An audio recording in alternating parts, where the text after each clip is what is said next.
बिस्मिल्लाहिर्रहमानिर्रहीम। अस्सलामुअलैकुम। मैं बहुत गरीब थी। एक दिन तबीयत खराब हुई तो क्लिनिक चली गई, जहां डॉक्टर बोली पहले फीस जमा करवा दो। मैं रोने लगी और बोली मैं बेवा हूं, मेरे पास इतने पैसे नहीं हैं। डॉक्टर तरस खाकर बोली कोई बात नहीं।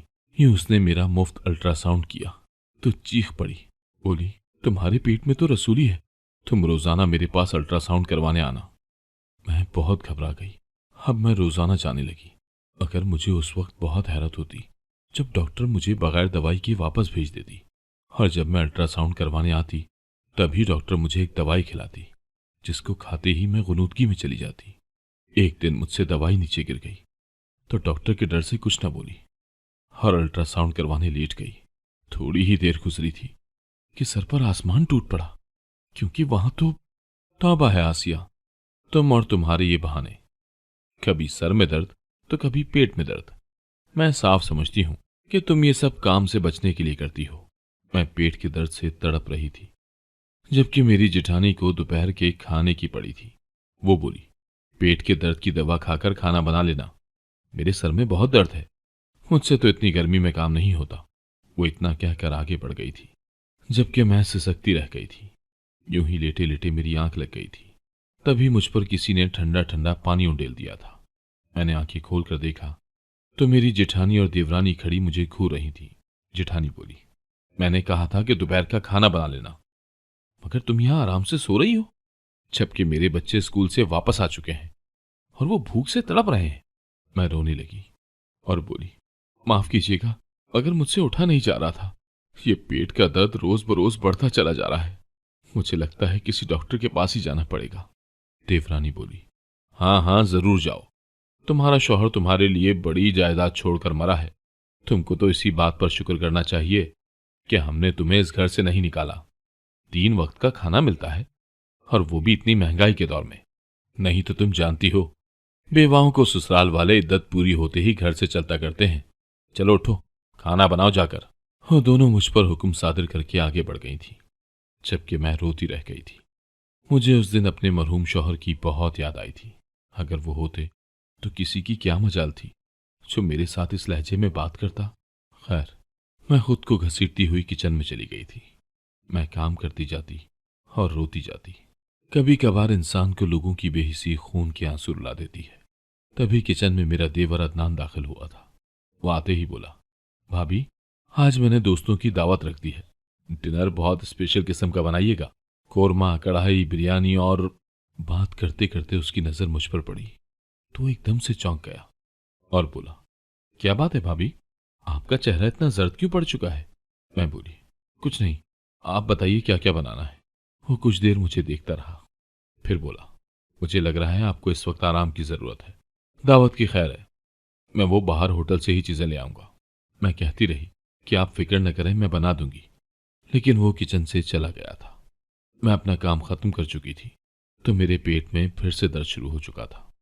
मैं अपने कमरे में गई और अपने पर्स छान मारे। कुछ पैसे बरामद हुए तो मैंने सोचा कि मैं जाकर अपना चेकअप करवा आती हूँ। मैं घर में किसी को भी बताए बगैर बाहर निकल गई थी। करीब ही एक अस्पताल में दाखिल हो चुकी थी। मैं बेहद परेशान थी कि न जाने मेरे साथ क्या मसला है जो मैं यूं हर वक्त दर्द से कराती रहती हूँ। मेरा नंबर आया तो मैं डॉक्टर के रूम में चली गई। उसने मुझसे मसला पूछा तो मैं बोली डॉक्टर साहिबा, कुछ महीनों से मेरे पेट में हर वक्त दर्द रहने लगा है। पहले पहल तो ये दर्द बहुत ही हल्का सा हुआ करता था, वो भी चंद मिनटों के लिए, लेकिन अब मसला बढ़ता जा रहा है। सारा सारा दिन दर्द होता है और इस कदर कि मैं दोहरी हो जाती हूँ, और अब कोई दवाई भी असर नहीं करती। डॉक्टर बोली आपको तो पहले आ जाना चाहिए था, इतनी देर इंतजार किस बात का करती रही हैं। एकदम ही मेरी आंखें भीग गई थी। मैं बोली डॉक्टर साहिबा, पहले पहल तो मेरे शौहर का इंतकाल हो गया था। मैं सदमे में थी और फिर इद्दत भी थी। जैसे ही इद्दत खत्म हुई मुझे घर की मुलाजमा की ड्यूटी दे दी गई, बगैर उजरत के मुलाजमा की ड्यूटी। और फिर मेरे पास इतने पैसे भी तो नहीं थे कि मैं चेकअप के लिए आ सकती। अब दर्द बर्दाश्त से बाहर हो गया है तो मुझे आना ही पड़ा। डॉक्टर ने सर हिला दिया। वो बोली आपका मसला देखने के लिए मुझे अल्ट्रासाउंड करना पड़ेगा, आप पहले 2000 फीस जमा करवा दें। मैं तो 2000 का नाम सुनकर ही दंग रह गई थी। मैं बोली डॉक्टर साहिबा, मेरे पास तो इतने पैसे ही नहीं है। मेरे पास तो चंद सौ ही है जिनसे आपकी फीस अदा होगी और 2 टाइम की दवा आ जाएगी। डॉक्टर एकदम परेशान हो गई। फिर बोली, तुम फिक्र मत करो, मैं तुम्हारा अल्ट्रासाउंड मुफ्त में कर देती हूँ। ये बात सुनकर मुझे बेइंतहा खुशी हुई थी। डॉक्टर ने मुझे लेटने को कहा और यूं जैसे ही मेरा अल्ट्रासाउंड किया तो डॉक्टर तो चीख पड़ी और बोली, तुम्हारे पेट में तो रसोली है जो कि खतरनाक सूरत हाल इख्तियार कर चुकी है, इसीलिए तुम्हारा दर्द इतना बढ़ गया है। अब तुम्हें रोजाना मेरे पास अल्ट्रासाउंड करवाने आना होगा। मैं बहुत घबरा गई थी। डॉक्टर बोली, फिक्र मत करो, तुम्हारी ये बीमारी काबिल इलाज है, इसीलिए तुम रोजाना मेरे पास आ जाया करना। मैं बोली, डॉक्टर साहिबा, पैसों का मसला है। वो मुस्कुरा कर बोली, कोई बात नहीं, जहां मैं इतने मरीजों का पैसे लेकर इलाज करती हूं वहीं मैं तुम्हारा मुफ्त में इलाज कर दूंगी, तो मेरा क्या जाएगा। मैं बेइंतहा खुश हो गई थी और उसका शुक्रिया अदा करके घर वापस आ गई थी। अभी शाम के 4 भी नहीं बजे थे। सब अपने अपने कमरों में दुबके बैठे थे। किसी को इल्म भी नहीं हुआ कि मैं घर से बाहर गई थी। मैं अपने कमरे की तरफ बढ़ने ही लगी थी, तभी मुझे आवाज सुनाई दी, भाभी, बात सुने। मैंने पीछे मुड़कर देखा तो मेरा देवर अदनान खड़ा था। वो बोला, आपकी तबीयत अब कैसी है। मैं बोली, ठीक हूं। वो बोला, भाभी, आप आज आराम करना, रात का खाना मत बनाना, वो मैं बाहर से ले आऊंगा। मैं बोली, अदनान, आप ये बात अपनी बीवी और बड़ी भाभी को भी बता दीजिएगा। वो मुस्कुराया और बोला, मैं जानता हूं भाभी, इन 2 औरतों ने आपको बहुत तंग किया हुआ है, मगर आपने तो सुना ही होगा कि जैसे अच्छे दिन गुजर जाते हैं वैसे ही बुरे दिन भी गुजर ही जाते हैं। आप फिक्र न करें, ये कठिन वक्त भी गुजर जाएगा। मैं मुस्कुराकर अपने कमरे में आ गई थी। मैंने अपने मरहूम शौहर जब्बार की तस्वीर पकड़ ली थी और मेरे आंसू खुद ब खुद ही बहने लगे थे। मैं बोली, जब्बार, काश आप मुझे यूं छोड़कर ना जाते। आप नहीं जानते आपके बाद मुझ पर क्या क्या गुजरी है। मैं तो ये घर छोड़कर अपने मैके भी नहीं जा सकती, क्योंकि मेरा तो मैका ही नहीं है। दरअसल मैं वो बदनसीब हूं जिसके वालिदैन का इंतकाल उसके बचपन में ही हो गया था। मुझे मेरी खाला ने पाला था, और पाला क्या था, बस तानों में लिपटी 3 वक्त की रोटी दी थी। मुझे उन्होंने भी घर की मुलाजमा ही बनाकर रखा था, जबकि उनकी बेटियां महारानियों की तरह जिंदगी बसर कर रही थीं। मैं उनकी तरफ देखकर यह हसरत करती थी कि काश मेरी भी मां जिंदा होती तो वो मेरे नखरे उठाती, मुझे प्यार करती, मुझे भरपूर नींद सोने देती। खैर, मेरी जिंदगी में बड़ी तशनगी सी थी। तब हमारे घर मेरे खालाजाद भाई का दोस्त आने लगा था। उसका नाम जब्बार था। वो अच्छे खाते पीते खानदान से ताल्लुक रखता था।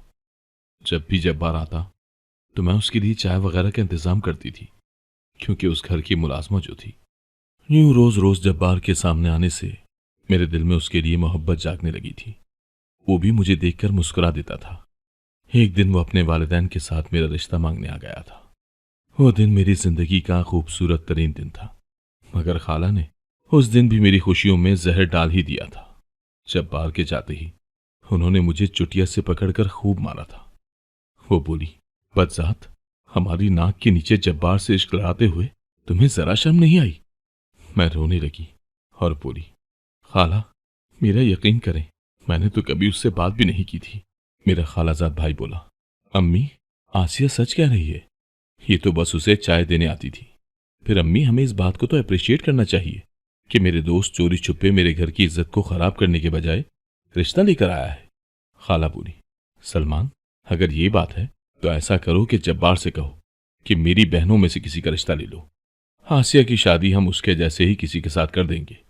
मेरा कजन सख्त नाराज हुआ था। वो बोला, अम्मी, मुझे जब्बार के साथ अपनी दोस्ती बहुत अजीज है। अगर आप मेरी खुशी चाहती हैं तो ये शादी लाजमी करनी है। मेरी खाला ने बहुत कोशिश की कि वो मेरे कजन का दिमाग बदल दें और उसे किसी न किसी तरह अपनी बातों में बहला फुसला लें, मगर वो अपनी बात पर कायम था। और फिर खाला को अपने बेटे की खुशी की खातिर हथियार डालने ही पड़े थे और मैं 2 जोड़ों में रुखसत होकर जब्बार के घर आ गई थी। जब्बार बहुत ही अच्छा शौहर साबित हुआ था। वो मेरा बहुत ख्याल रखता था। मेरी सास भी मुझ पर वारे सदके जाती थी, जबकि मेरी जिठानी और देवरानी मुझसे बहुत चिढ़ती थी। दरअसल वो दोनों बहनें थीं और जब्बार के लिए अपनी तीसरी बहन लाना चाहती थी, मगर जब मैं वहां आ गई तो उस घर पर हुक्मरानी के सपने अधूरे ही रह गए थे। वो दोनों मुझसे घर भर के काम करवाना चाहती थी। मेरी जेठानी के 3 बच्चे थे और देवरानी के 2। ऐसे में जब्बार बोले, हम 2 ही तो जी हैं, फिर मेरी नई नवेली दुल्हन इतने ज्यादा काम क्यों करे। उन्होंने अपना किचन अलग कर लिया था और फिर ज्यादातर खाना वो बाहर से ही ले आया करते थे। यूं मेरी जिंदगी जन्नत बन चुकी थी। मैं बेइंतहा खुश रहने लगी थी। मैं और जिब्रान हनीमून पर नारायण कागान गए थे। वहां मुझे बहुत मजा आया था। मेरी शादी को अभी फकत 4 माह ही हुए थे कि एक दिन जब्बार को हार्ट अटैक होने से वो चल बसे थे। वो दिन मेरी जिंदगी का स्याह दिन था। उस दिन के बाद मुझ पर खुशियों के तमाम दरवाजे बंद हो गए थे। मेरी सास ही मेरा वाहिद सहारा थी। अपने बेटे की वफात के बाद वो भी बीमार रहने लगी थी। वो खुश नसीब थी जो अपने बेटे के पास चली गई थी, और मैं बदनसीब थी जो जमाने की ठोकरें खाने के लिए जिंदा रह गई थी। अब मेरी देवरानी और जेठानी ने मुझसे पूरे पूरे बदले लिए थे। उन्होंने मुझे मुलाजमा बना लिया था और पूरे घर का काम मुझसे करवाने लगी थी। मैं इन हालात से तंग हो गई थी। मैंने खाला को फोन किया और बोली, मैं वापस घर आना चाहती हूँ। मगर मेरी खाला ने मेरे मुंह पर ही जवाब दे दिया था। वो बोली, कोई जरूरत नहीं है, लड़कियां अपने ससुराल में ही अच्छी लगती हैं। क्या हुआ अगर तुम्हारा शौहर इंतकाल कर गया है, मगर तुम वहीं पर दिल लगाओ। मैंने उनकी बात मान ली और मैं ससुराल में ही ठहर गई थी। अब मैं हर रोज घर वालों से चोरी छुपे डॉक्टरनी के पास इलाज करवाने के लिए जाने लगी थी। डॉक्टरनी मेरा अल्ट्रासाउंड करती और मुझे एक दवा देती। कहती, ये दवा खा लो, इससे तुम्हारी रिपोर्ट ज्यादा साफ आएगी।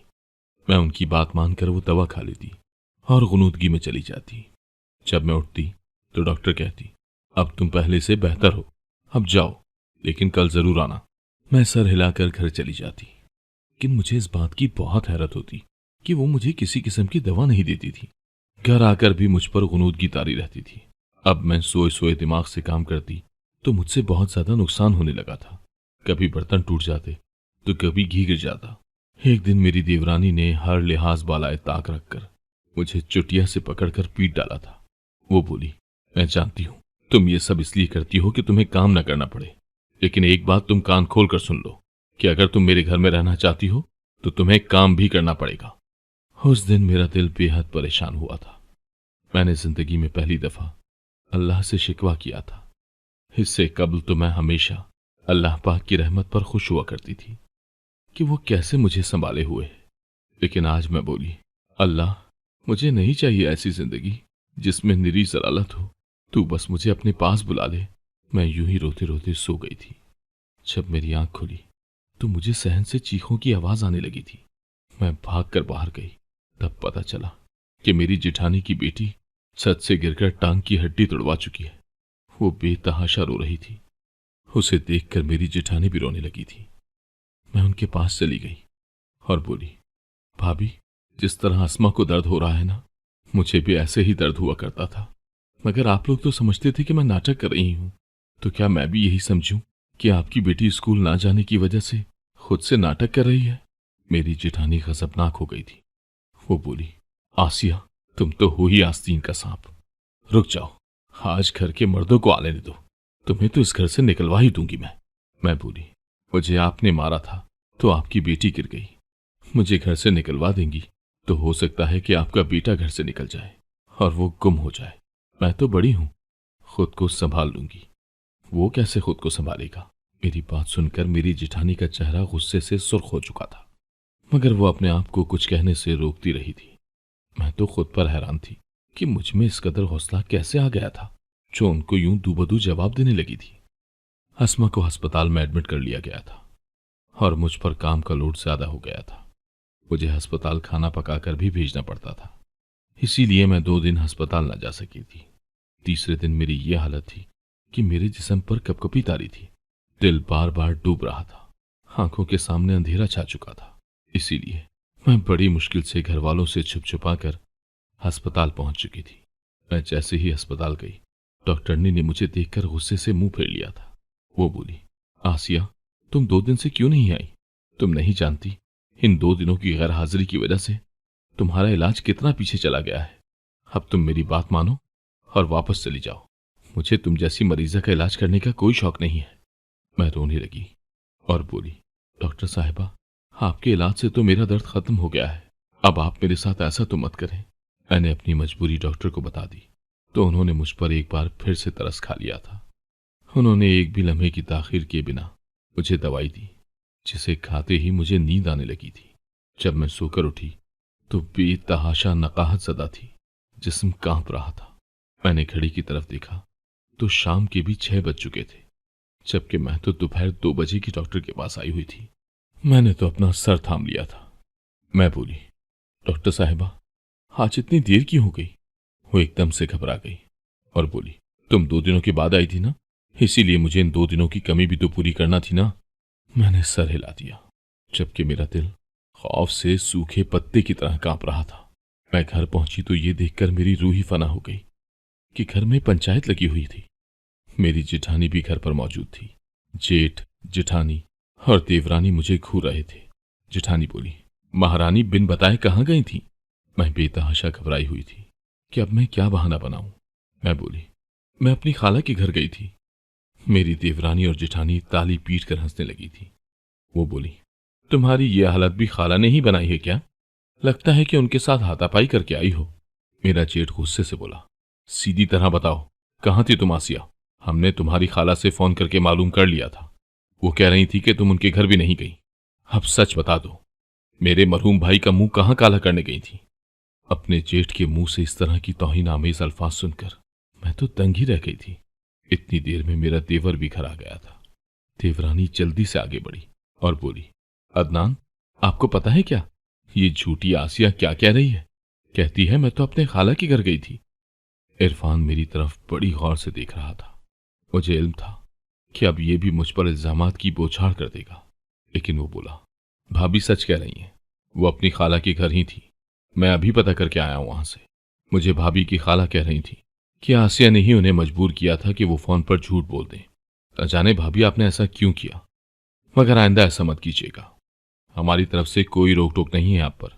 आप जब चाहें अपनी खाला से मिलने जा सकती हैं।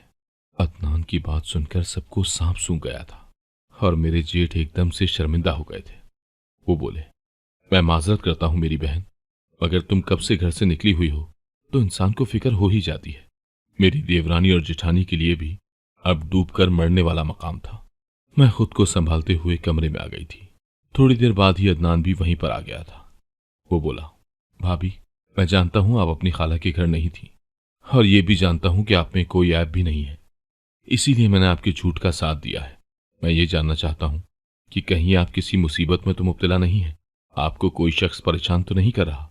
मैं रोने लगी थी और बोली, अदनान, मेरा कोई भाई नहीं है, मगर आपने भाई बनकर दिखा दिया है। मैं हमेशा आपके लिए दुआ को रहूंगी। फिर मैंने अदनान को सारी बात बता दी थी। वो चौंक गए और बोले, भाभी, मुझे आपकी डॉक्टर फ्रॉड लग रही है। रसूली का ऐसा इलाज तो नहीं होता। खैर, कल अस्पताल जाने से पहले मुझे बता दीजिएगा, मैं सब पता करवा लूंगा। मैं तो अदनान की बात सुनकर बेहद परेशान हो गई थी। मेरी रीढ़ की हड्डी में सनसनाहट होने लगी थी। न जाने मेरे साथ क्या होता रहा था। अगली दोपहर मैं अस्पताल जाने से पहले अपने देवर को कुछ भी बताना नहीं भूली थी। मैं अस्पताल चली गई तो डॉक्टर मेरी तरफ देखकर बेइंतहा खुश हो गई थी। उसने जल्दी से मुझे दवा दी। मैं जानती थी कि इस दवा से मुझ पर गुनूदगी तारी हो जाती है, इसीलिए मैंने वो दवा डॉक्टर से नजर बचाकर फेंक दी थी और फिर आंखें बंद करके लेट गई। थोड़ी देर बाद ही डॉक्टर ने मुझे ड्रिप लगा दी और मेरे जिस्म से खून कतरा कतरा करके निकालने लगी थी।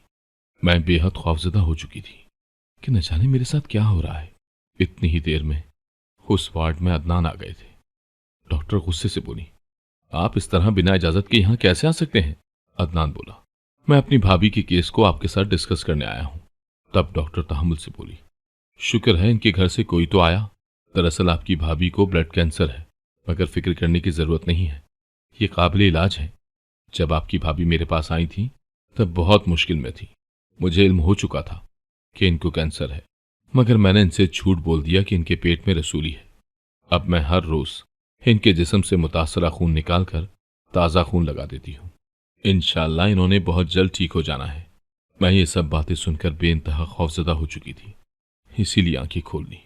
डॉक्टर साहिबा ने मुझे हौसला दिया था। वो मेरा माथा चूम कर रोने लगी थी। वो बोली, मेरी बेटी भी तुम्हारे जैसी थी। वो कार हादसे में चल बसी थी। मैं तुम्हारा इलाज उसी की याद में कर रही हूँ। अल्लाह के फजल से, अल्लाह के फजल से और डॉक्टर की मदद से मैं बहुत जल्दी ठीक हो गई थी। अदनान ने मेरी शादी अपने एक दोस्त से करवाकर मुझ पर बहुत बड़ा एहसान कर दिया था। मेरा दूसरा शौहर अहमद अपनी वालदा के साथ रहता था। मैं ब्याह कर गई तो उन्होंने सारे घर के इंतजामात मेरे हवाले कर दिए। मेरा शौहर अहमद मेरा बहुत ख्याल रखता है और मेरी सहूलत के लिए दो दो मुलाजमाएं भी रखी हुई हैं। मैं बेइंतहा खुश हूं और मेरी जिंदगी में मेरे साथ जिन जिन लोगों ने बुरा किया उनका मामला मैं अल्लाह के सुपुर्द करके पुरसुकून हो चुकी हूं। मुश्किलें टल गई हैं और खुशी का वक्त आन पहुंचा है। अगर आपको आज की कहानी पसंद आई है तो वीडियो को जरूर लाइक कीजिएगा और अपने दोस्तों के साथ भी शेयर कीजिएगा। और हाँ, अगर आपने अभी तक हमारा चैनल सब्सक्राइब नहीं किया तो जरूर सब्सक्राइब करें। मिलते हैं कल एक नई और दिलचस्प कहानी के साथ। अल्लाह हाफिज।